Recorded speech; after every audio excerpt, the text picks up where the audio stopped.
Mahigit 1,000 tricycle driver sa Kalinga nakatanggap na ng cash relief assistance mula sa DSWD. Pamamahagi ng tulong sa susunod na batch isasagawa sa susunod na linggo.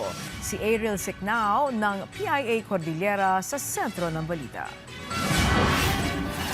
Sinimulan na sa Cordillera ang pamamahagi ng cash relief assistance sa mga PUV drivers. Isinagawa ng Department of Social Welfare and Development Cordillera ang initial rollout sa lalawigan ng Kalinga kung saan mahigit 1,000 kwalipikadong tricycle drivers ang tumanggap ng 5,000 cash assistance. Tabok, 1,187 yung target beneficiaries natin na binigay ng LGU ng mga legitimate tricycle drivers. At ito ay pre-process ng DSWD at ngayong araw ongoing na yung payout. Inuna ng ahensya na bigyan ng tulong pinansyal ang mga tricycle drivers dahil mabilis na naibigay ng pamahalaang lokal ang listahan ng mga benepisyaryo. Nagpasalamat naman ang mga benepisyaryo sa natanggap nilang tulong. Ay, thank you lata na ma'am ta. Dapay mo ti basit yung maitulong sa reduction lata. Yaman kami lata ma'am.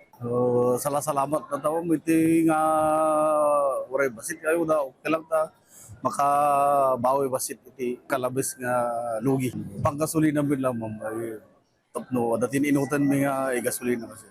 Ito ang unang batch na binigyan ng DSWD car ng tulong. Susunod ang mga tricycle drivers sa mga bayan ng Cordillera sa Abril 16. Isasagawa naman ang payout para sa mga public utility jeepney drivers sa Abril 21 hanggang 24. Mula rito sa Kalinga, Ariel Sicnao ng Philippine Information Agency Cordillera para sa Pambansang TV sa Bagong Pilipinas.